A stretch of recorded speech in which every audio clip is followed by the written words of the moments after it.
Hello YouTube and other platforms. Uh, my name is Kyle and this is my 95 Dodge 2500, now was 3500. Anyways, we'll get to all that. I just wanted to take a moment to merely introduce myself and kind of give me credibility. I don't have credibility. But what I do have is gumption to finish this truck, and I'm going to continue to set my iPhone on top of that trans press, in which it is on every step of the way that I can from this day forward. Winter is rolling around fast, and I operate a landscaping business, which means that in the winter time I get time. I'm going to go into what this truck is and what the plan is with it, and give you a sneak peek at some of the parts that have been collected for it to now over the past few years. All right, so all in one take.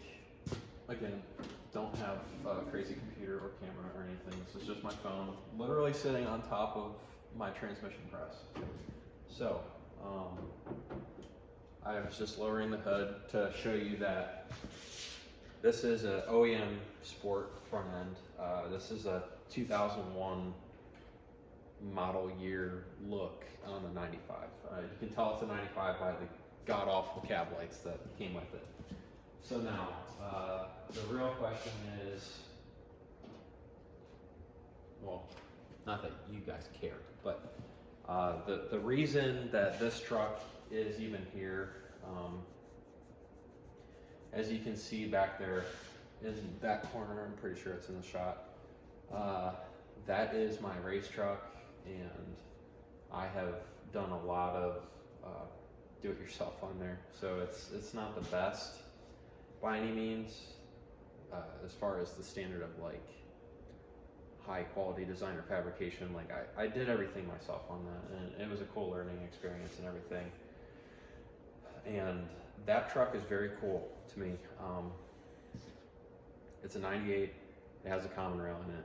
It's a lot of fun. I try to race 590 with it. My personal best is a 601 at 115 and a half in it. So that being said, what don't I like about that truck? I don't like that I can't really drive it on the street. It is slammed on the ground. The front axle to the suspension stop, there's only an inch there, which is great for drag racing, not good for the chip and seal roads around here. So what does that leave to be desired? I desire a street truck that's really a street truck, and that is why I picked this up. Reason number one. Reason number two, there is a very deep backstory on this truck actually. So at the time that I bought it, I had to go to Wisconsin. So now let me back it up all the way. Why would you go to Wisconsin for a truck that's a roller? Sure, it's got paint and that's cool and all, but you could definitely find something cooler than that around where you live, not 12 hours one way, and then on top of that, doing it in one day straight through. This truck started life as a 95 dually, regular cab long bed, and my dad bought it in 2001, and at the time of him purchasing it, he was actually running his own landscaping business, and the truck was to be used for basically everything, like towing a trailer with a skid steer on it. This truck has plowed snow, unfortunately.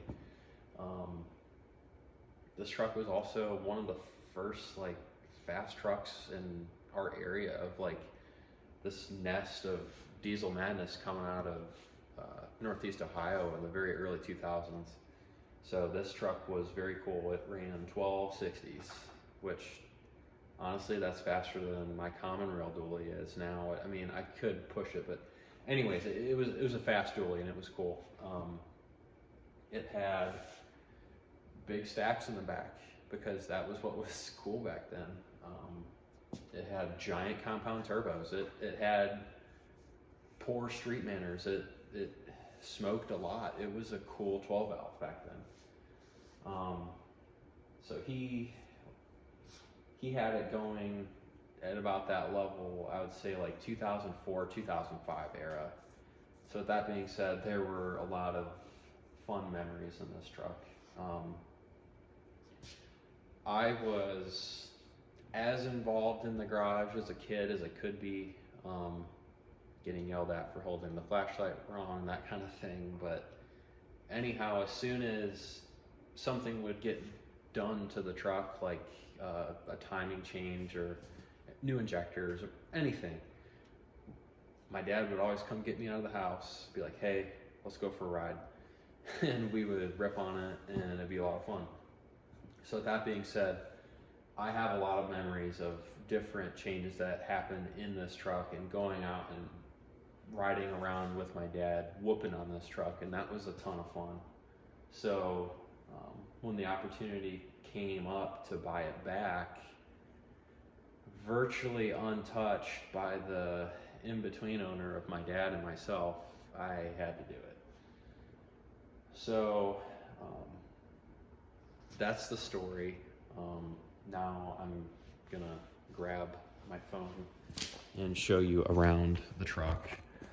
So pay no attention to my UCC truck wheels that I have on it right now. They're just leftovers just to be able to roll it around. So it is actually PS2 silver. There is no factory paint left on this truck because it was converted to a single wheel truck by my dad and had a chromoly 850 cage welded in it. As you can tell, it is quite dirty, and I will wash it eventually. Bed full of junk. No fuel door. So that is one of the things that we are going to have to overcome together on this channel. I'm not exactly sure how I'm going to do it yet, but we'll get there. One thing at a time. Moving on, I put the 24 valve style mirrors on it just because I think that's a snazzy way to really top off the sport front end on it. There is the engine for it. More on that later. Inside, I'll open the door. It's got a pretty nasty glare on it. More parts and Mexican blanket seat covers. Not sure I love those, but these are very nice seats out of an 01 as well. So 24 valve everywhere except for the dash. The dash is going to remain 95 factory just because I do not feel like doing a dash swap. That is an incredible pain in the butt for a truck that is just a street truck. So now you've kind of seen the basic outline of what it is. I'll just go over a couple things that I've done since I got it home finally for the last time, hopefully.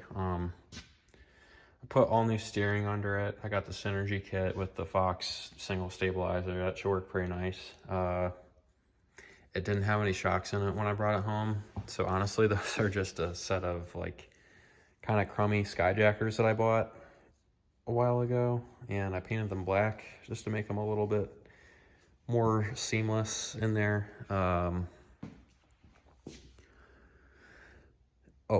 Major step I almost skipped over completely. So the frame was originally POR 15'd, and all summer long, like when I had them in it, I would come out here and sand, and I got the whole frame down to bare metal, and then I coated it in something I have pretty good experience with and that I've really liked. This is actually a VHT roll bar and chassis paint. So if you can see, it's kind of like a semi-gloss finish. I could have gone crazy and really like tried to fill in all these pits that developed with the grinding process That's a little bit overspray there, actually, from shooting this front, but you're never really gonna see it, so I'm not too worried about it. But nonetheless, I had under $100 in paint, and it's pretty quality stuff. And then if you have to grind it off and weld underneath, it's pretty easy to do, and that's why I especially did not want to skim this whole frame in Bondo. It would have looked a lot nicer that way had it been done, but I mean, it's good enough. As you can see, it turned out pretty decent. No more peely peel going on. So, anyways, enough about that. So now I just want to overview kind of the general build outline now that I've said street truck and explain the truck and everything like that. My current idea is to make the 6.7 common rail work in this truck with all the factory cluster gauges working. Like, make it as seamless as possible that this truck really came with the 6.7 common rail in it, or make it look like it was supposed to come in it.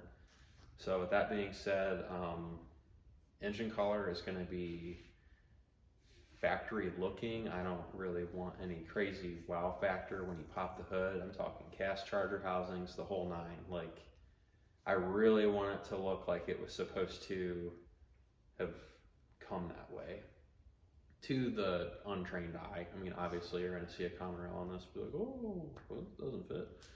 But anyway, so I'm going to borrow some lessons learned from the other truck over there for that.